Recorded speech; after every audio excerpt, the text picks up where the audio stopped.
Jamaica soon be accepting thousands of deportees from countries around the world. Reports indicate that Kingston and Washington are preparing to discuss a controversial agreement that could see Jamaica taking in up to 10,000 non-Jamaicans being deported from the United States. According to documents reportedly seen by the Gleaner, the proposed arrangement falls under a third country nationals agreement, allowing individuals removed from the U.S. to be sent to Jamaica even if they are not Jamaican citizens. Similar agreements in other countries have sparked debate over immigration, security, human rights, and the ability of host nations to accommodate large numbers of arrivals. The proposal has already generated concern among some Jamaicans, who question whether the country has the resources and infrastructure to manage such an arrangement. Supporters, however, may view it as an opportunity to strengthen relations with the United States. Almost 4,000 Jamaicans are to be deported under the sweeping immigration crackdown by President Donald Trump. National Security Minister Dr. Horace Chang says a majority of persons facing deportation are linked to immigration breaches, including illegally entering the U.S. Some are also repeat sex offenders and convicts for other serious crimes. The 3,900 Jamaicans identified for removal are not a monolith. Many have violated immigration laws, overstaying visas, entering illegally, or being denied asylum. But a significant number are also being deported for criminal records, ranging from drug charges to gun possession and even sexual offenses. Jamaica's National Security Minister, Dr. Horace Chang, confirms that those convicted of sex-related crimes will now be monitored under a revised law, treating them as registered offenders upon return. Donald Trump, now in his second term, is doubling down on a promise he made in 2016 and 2024 to deport millions of illegals. In just the first 100 days of 2025, ICE has removed over 65,000 people from U.S. soil, and the Caribbean is feeling the pressure. It had about 51 deportees on the plane, including 3 criminals, one of which goes by the name of Courtney Wilson, and he had actually been living in the United States for 33 years. We are getting the dirtbags off these streets. We are throwing them the hell out of our country. We have no apologies, and we're moving forward very fast.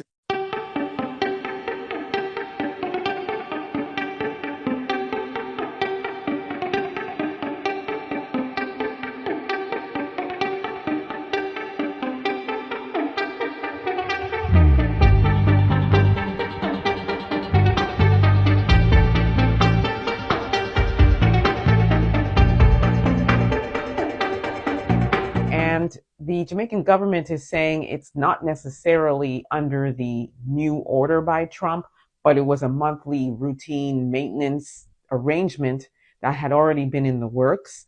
So apparently every month there's a group of people that are deported back to Jamaica. And so this falls under that category. However, it's no different than what he wants to be doing, right? Like, he's made it clear. With this group, some of them have been processed and released back to their families, and some are still being detained by the Jamaican authorities, maybe because there was some further investigation that had to be done on the Jamaican end before they're released and processed, but also maybe because it's a group of, criminals. They probably fled Jamaica to the United States. And using Courtney Wilson for an example, as I said, 33 years living in the United States, often they have established themselves. They have homes, they have careers, they have families, they've made babies in the United States. Under the Biden administration, you were able to get away with living illegally for that many years. Of understanding outlined in a U.S. Embassy document would allow the U.S. to transfer up to 25 third country nationals to Jamaica every 2 weeks, subject to Jamaica's approval on a case-by-case basis. The proposal follows controversy over similar agreements, including the 2025 deportation of Jamaican national Orville Etoria to Eswatini, despite having no ties to that country. He was later repatriated to Jamaica after international pressure. The draft agreement would exclude Jamaicans, unaccompanied minors, and individuals convicted of serious crimes, except for immigration-related offenses. Before any transfer, the U.S. would provide available biographical, medical, and criminal information on each deportee. The U.S. says the initiative is aimed at deterring irregular migration and has pursued similar arrangement with more than 30 countries, including several CARICOM states such as Belize, Antigua and Barbuda, Dominica, St. Kitts and Nevis, and St. Lucia. Meanwhile, Jamaica's opposition leader Mark Golding is calling on the government to clarify reports that Jamaica and the United States are considering an agreement to temporarily house foreign nationals facing deportation from the U.S. before they are returned to their home countries. Speaking on the sidelines of the Jamaica Diaspora Conference in Montego Bay on Tuesday, Golden criticized the lack of official information, saying the issue emerged through a leaked document rather than a government announcement. Golden said Jamaicans need to know the details and benefits of any such arrangement before taking a position, noting that other Caribbean countries have entered similar agreements. St. Lucia's Prime Minister Philip J. Pear has brushed aside criticism following Ireland's new visa requirement for St. Lucians, describing it as part of a broader anti-immigrant trend in Europe. As of Monday, St. Lucian nationals and passport holders must get a visa to visit the Republic of Ireland, ending years of visa-free travel.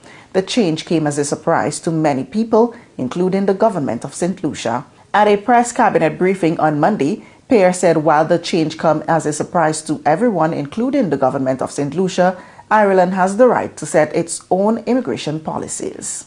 I have no control over Irish internal policy. The Irish government decided it was in the best interest of Ireland. I have no control over that. And I mean, you know, we are living in a space where countries are creating their own domestic legislation for their own domestic reasons. You understand? So I cannot opine on why Ireland did it. I don't know why Ireland did it. You may want to speculate that you know why Irish did it, but they did it to St. Kitts, they did it to Nicaragua, they did it to Trinidad and Tobago, they did several countries. So it's not something we're happy about, but really, and nothing I can do about it. St. Lucia is one of 3 countries slapped with the new visa rule alongside St. Kitts and Nevis and Nicaragua. The Prime Minister also revealed that his government only received official notification from the Embassy of Ireland in Canada on Friday, June 12, adding that there had been no prior discussions or consultations between the 2 countries before the visa requirement was imposed. This change comes only a few months after the United Kingdom ended visa-free access for St. Lucian nationals. Pear suggested that the latest development reflects a broader shift across parts of Europe and other developed countries. It's about countries. It's about policy. Our friend told us that there are anti-immigration demonstrations in Ireland. You know, we just happen to be the ones paying for internal politics. That's all. I mean, you heard what Farage is doing in England, right? Just a strong anti-Le Pen in France. Just a strong anti-immigration policy. You know, so that's why it's so important that our region internally, regionally get together, because just the whole world seems to be getting very insular. Bermuda's opposition is demanding a referendum before any decision is made on full membership in CARICOM, arguing that the public deserves clear answers on the cost, benefits, and implications of joining the regional bloc. Dwayne Robinson, the One Bermuda Alliance's Shadow Minister for Home and Community Affairs, said the party supports Bermuda's cultural and historical ties to the Caribbean, but believe the island's current associate membership status remains the best fit. He questioned what full membership would deliver beyond existing benefits and warned that Bermuda's status as a British overseas territory could limit its influence within CARICOM while increasing costs. The call comes as the government reviews feedback from a recently completed public consultation.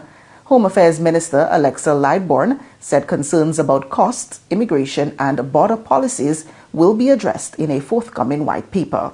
Lightbourne argued that Bermuda must explore stronger regional partnership as it confronts challenges including the cost of living, housing, and economic resilience, describing the CARICOM debate as part of a broader conversation about the island's future. This is Primetime Caribbean. More news coming up after the break.